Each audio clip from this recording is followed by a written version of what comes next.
શરૂઆતમાં સરકારે કીધું કે જીએસટી અમે લાગુ કરીએ છીએ અને એમણે જીએસટી લાગુ કરી નાના નાના વેપારીઓ રોડ પર આવી ગયા।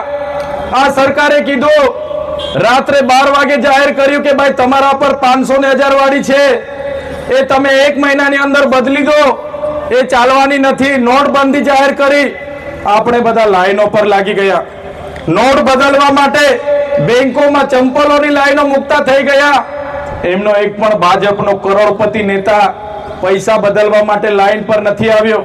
દેશના વડાપ્રધાને કીધું કે નોટબંધી થકી ભ્રષ્ટાચાર ખતમ થશે, નોટબંધી થકી આતંકવાદ ખતમ થશે, નોટબંધી થશે બાદ તમને 15-15 લાખ રૂપિયાનું કાળું નાણું મળશે।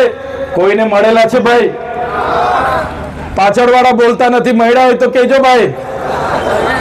નોટબંધીમાં 15 લાખનો વાયદો તો મળ્યા છે ભાઈ તમને? એ જ પ્રકારે તમે જોઈ લો, કોરોના આવ્યો, ઓક્સિજન નહીં, બેડ નહીં, કોઈ વ્યવસ્થા નહીં। રાતે 12 વાગે સાહેબે લોકડાઉન જાહેર કર્યું, પોલીસના હવાલે આખું તંત્ર સોંપાઈ ગયું। પોલીસે બહાર નીકળ્યો એટલે દંડો પડે, તમારા લગન બંધ, મયતમાં નહીં જવાનું, ભજનમાં નહીં જવાનું, સગાઈમાં નહીં જવાનું, તમારે કોઈ કાર્યક્રમ નહીં કરવાનો।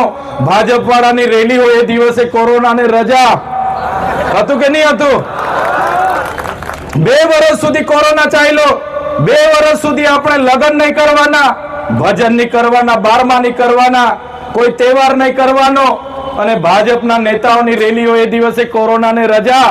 અને આપણા સાહેબે કીધું કોરોનાને ભગાડવા માટેની ઉત્તમ ઉપાય એક જ છે મારી પાસે, તમે બધા થાળી અને વેલણથી થાળી વાળકા વગાડો। આપણે બધાએ વગાડ્યા કે નહીં વગાડ્યા? એમણે કીધું અઠવાડિયા પછી રવિવારે મન કી બાતમાં તમારે કોરોના ભગાવો છે? આપણે બધાએ કીધું હા ભગાવો છે। તમે દીવા સળગાવો, આપણે બધાએ 50 સળગાવ્યા, કોઈ 100 સળગાવ્યા, કોઈ 200 સળગાવ્યા। કોરોના ગયો, પબ્લિક હેરાન થઈ। સાથીઓ, એ જ પ્રકારે એમણે આધાર કાર્ડનું અપડેટ કરાવવા માટે 2 મહિના સુધી આપણને લાઈનો પર રાખી દીધા। યાદ છે ને બધાને?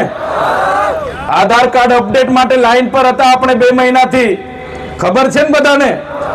માંડ એ પૂરું થયું, એમણે કીધું તમને અનાજ મળે છે? આપણે કીધું હા। એ રેશન કાર્ડ ને કેવાયસી કરાવો, નહીં તો અનાજ નહીં મળશે। બીજા 2 મહિના આપણે રેશન કાર્ડ લઈને દોડતા થયા। સાચી વાત છે કે ખોટી વાત છે? સાચી વાત છે ને? એ પૈતું માંડ પાછા મોદી સાહેબે કીધું કે ભાઈ તમે ખેડૂત છો? આપણે કીધું હા। તમારા કટિયા છે? આપણે કીધું હા। તમે ખેડૂત રજીસ્ટ્રેશન કરાવો, નહીં તો તમે ખેડૂત તરીકે મટી જશો। તમને તમારા ખાતામાં મળતા જે ખેડૂત રાશિ છે એ પણ મળશે નહીં। આપણે ખેડૂત માટે 2 મહિના કાઢ્યા કે નથી કાઢ્યા? યાદ છે ને પાછળ વાળાને? ત્યારે હવે પાછું મોદી સાહેબ એવું કીધું તમે બધા મતદાન કરો છો?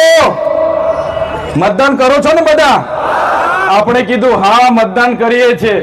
એમણે કીધું ભાઈ મતદાન યાદી બંધ, નવા ફોર્મ ભરો। ચાલે છે કે નથી ચાલતું? નવા ફોર્મ ભરવાનું ચાલે છે કે નથી ચાલતું? નવા ફોર્મ ભરો તો જ તમે મતદાતા। 1 વર્ષમાં 8 મહિના આપણે આ લોકોના ચક્કરમાં જ ફરવાનું છે કે નથી? આપણને ક્યાંય નરવા નથી પાડવા દેવાના આ લોકો।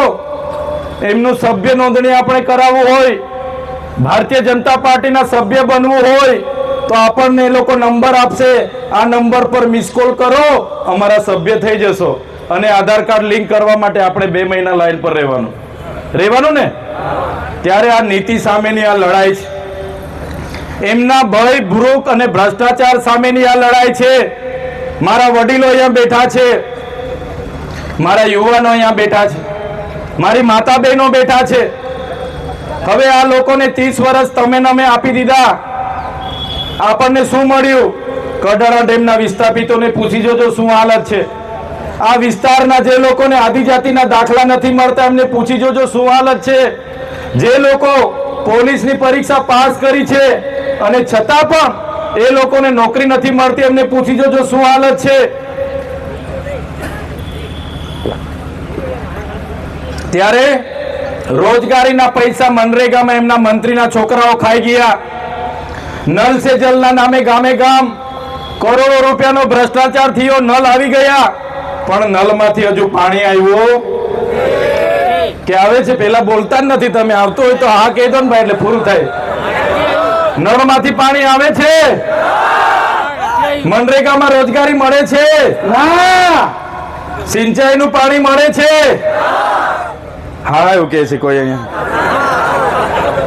તો 30 વર્ષ આપ્યા, હવે કેટલા બીજા આપવાના છે? 30 વર્ષ. આ લોકો તો કહે છે કે 2047 માં બધું થઈ જશે, કહે છે ને. હમણાં જ કીધું એ લોકોએ કે 2047 સુધી થોબો બધું થઈ જશે.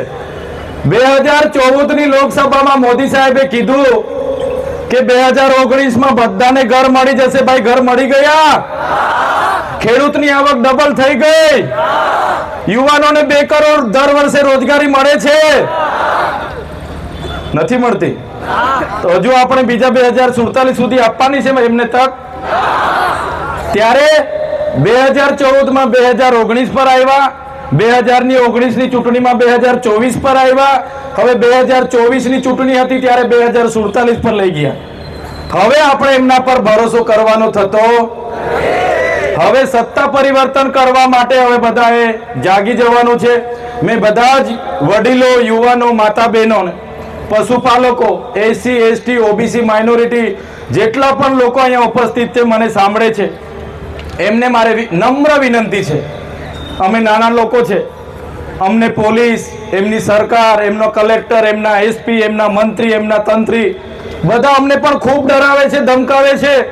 જેલોની વાતો થાય છે, ફલાણું કરીશું, ઢીકણું કરીશું.